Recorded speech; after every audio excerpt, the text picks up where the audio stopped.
तो वो ऐसे कि जब आप भगवान को अपना मेरा मान लोगे ना, जिस दिन दिल से मेरा मान लोगे उसी दिन बेड़ा पार है। आप लोग नहीं, हम तो मानते ना, अभी नहीं मानते, अभी यहाँ से मानते, जुबान से मानते हैं, अभी दिल में उतरा नहीं है। सब भक्ति का सार एक ही है, मेरे प्रभु, मेरे पंढरीनाथ, मेरी किशोरी जी, मेरे श्याम सुंदर, बस इतना भाव ही भक्ति का सार है। अपना, अपनत्व, अपनत्व में ही प्रेम होता है भैया। दुनिया में कितनी जनसंख्या है? कितनी है?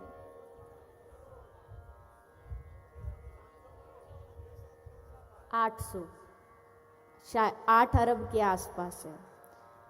8 अरब लोगों को प्यार करते हो क्या आप? कितनों को करते हो? वाह मैया, मेरे भाग खुल गए, आप मुझसे प्यार करती हैं।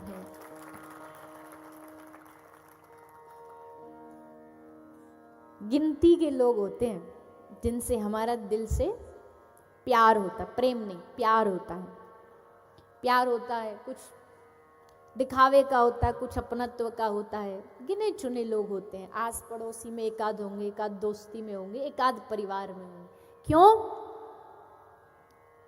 एक लड़की एक पुरुष के लिए एकदम अनजान होती है, कोई रिश्ता नहीं, कोई संबंध नहीं, सारा जीवन शायद एक ही शहर में रहे होंगे, ना कभी मिले, ना उनके दुख से मतलब, ना दर्द से मतलब, कुछ नहीं।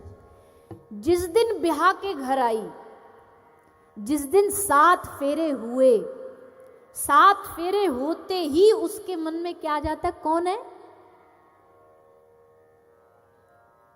पति नहीं, मेरा पति है।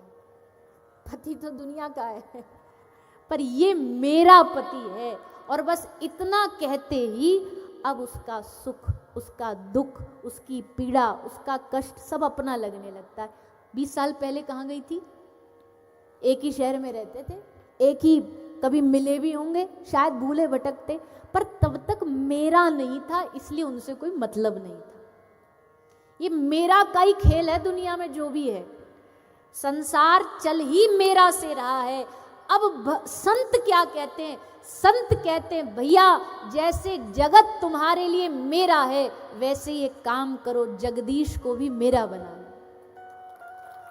ये मेरा है और यही मेरा सबका सार है। भक्ति के 5 रस हैं। ये व्यवहार में तो बहुत थोड़ा सा भारी टॉपिक हो जाएगा, पर हम बस इतना बता रहे हैं कि भक्ति के 5 रस हैं: शांत, दास्य, सख्य, वात्सल्य, माधुर्य। इन 5 रसों में से किसी एक को चुनो, किसी एक को चुनो। हाँ, इन 5 रसों में अभिव्यक्ति प्रेम की अलग अलग होती है, अलग अलग अभिव्यक्ति होगी। एक स्त्री के जीवन में 4 पुरुष होते हैं, पिता, पुत्र, भाई, पति, लेकिन चारों से प्रेम करती है वो। अब कोई उससे पूछे किससे ज्यादा किससे कम, तो फिर गड़बड़ है, क्योंकि वो निर्धारित नहीं कर पाएगी। और अगर बता भी दे, अगर कह भी दे कि पुत्र से ज्यादा प्रेम, तो पति का मुंह फूल जाएगा, उसका बता देगी तो पिता का फूल जाएगा। इसलिए उसकी अभिव्यक्ति प्रेम तो चारों से, पर अभिव्यक्ति चारों से अलग अलग। जो पुत्र से कह सकती हो पिता से नहीं कह सकती, जो पिता से कह सकती हो पति से नहीं, जो पति से कह सकती है वो भाई से नहीं कह सकती। अभिव्यक्ति अलग अलग है सबसे। वैसे ही भगवान के 7 प्रेम की सबकी अभिव्यक्ति अलग अलग हो सकती है, सबकी अलग अलग अभिव्यक्ति है। जो मन करे वो चुनो। भगवान अपने पिता लगते हैं तो वात्सल्य भाव, पुत्र लगते हैं तो वात्सल्य भाव, सखा लगते सख्य भाव, दास भाव है तो भगवान को दास। और सबसे उत्तम क्या है? महाप्रभु से किसी ने पूछा, महाप्रभु सबसे उत्तम रस 5 में कौन सा है? तो महाप्रभु ने कहा माधुर्य रस, मधुर रस। और ये मधुर रस जानते हो कहाँ मिलता है? कहाँ मिलता है?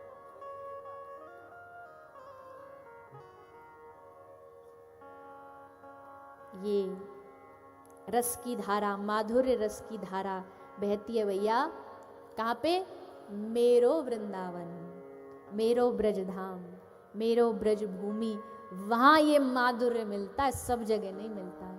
खैर, थोड़ी थोड़ी बूंद गुरु कृपा से आप पर भी बरस ही रही है, कोई कमी नहीं है। पर नेक थोड़ा और अपनी कुर्सी की पेटियों को थोड़ा और टाइट करो, नेक थोड़े और परिश्रमी बनो। परिश्रमी मतलब भगवत भक्ति में पुरुषार्थी बनो। हमको एक खबर सूचना किसी वैष्णव के माध्यम से प्राप्त हुई है कि थोड़ा सा आप बोलिए। इस नगर पर पूज्य महाराज जी की, सदगुरुदेव की, कल हमारी महाराज जी से उल्लासनगर पे फोन पे भी वार्तालाप हुई थी। कल यहाँ पर वीडियो कॉन्फ्रेंस के माध्यम से उनका उपदेश भी मिलेगा।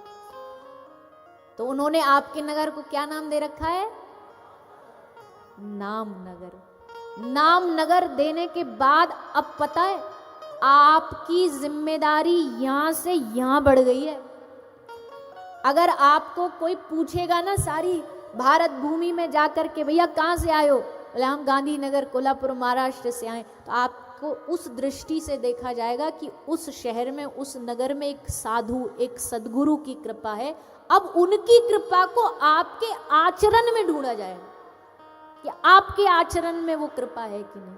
और अगर आपका आचरण जरा भी दाग से भरा, तो उंगली किस पर उठेगी? बोलिए ना। क्या सिखाया, क्या दिया गुरु ने? यही सिखाया था।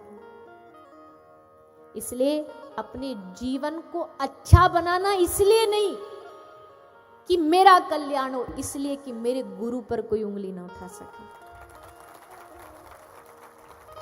जब शबरी को भरोसा था ना कि राम आएंगे, किसी ने पूछा तू बावरी हो गई? 1000 रास्ते हैं जाने के, तुझे क्या भरोसा है कि राम आएंगे? तुझे राम पे भरोसा है? तो शबरी ने कहा ना, बिल्कुल भी नहीं, मुझे राम पर भरोसा नहीं है कि वो आएंगे नहीं आएंगे।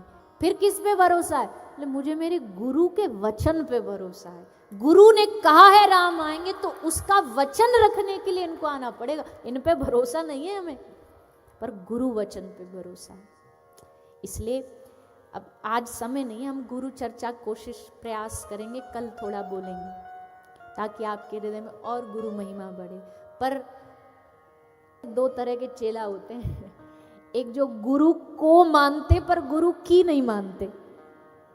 जय हो गुरु जी, और जैसे गुरु जी बोले।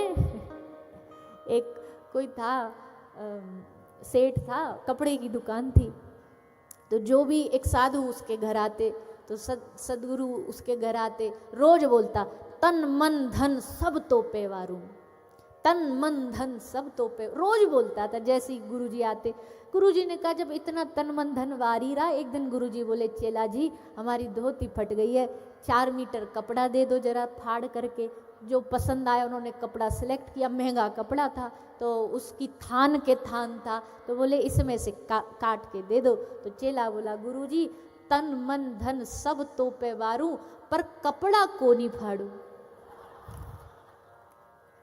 ये माफ कर दो। ऐसे ऐसे चेला, अब हम उनकी गिनती आपको बताएं ना तो राम राम राम, ऐसे ऐसे, पर हमको ऐसा नहीं बनना है। गुरु की प्रसन्नता इसी में होती है, माथे पर तिलक लगाओ। हमने कल ही सबको बोला कंठी धारण करो, ये नहीं गुरु दीक्षा लेके डाल दी कंठी, कहीं भी तुलसी पड़ी है।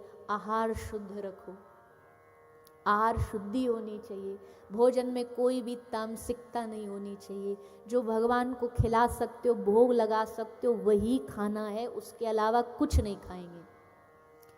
तामसिकता जो भी भोजन आएगा हम उसे प्रभु के लिए त्याग देंगे। भगवान के लिए तो संसार त्यागना भी छोटी चीज़ है, भोजन तो बहुत बहुत तुच्छ बात है। भोजन की एक आध आइटम त्याग देंगे, कौन से मर जाएंगे? क्या हो जाएगा अगर कुछ नशीले, कुछ अभक्ष भोजन छोड़ देंगे तो? खैर इस पर विस्तार से हम कल चर्चा करेंगे। कल हमें आपसे दक्षिणा भी तो लेनी है, तो तब चर्चा करें। हम कहाँ थे? हम ट्रैक से भटकना नहीं चाहते। कहाँ थे?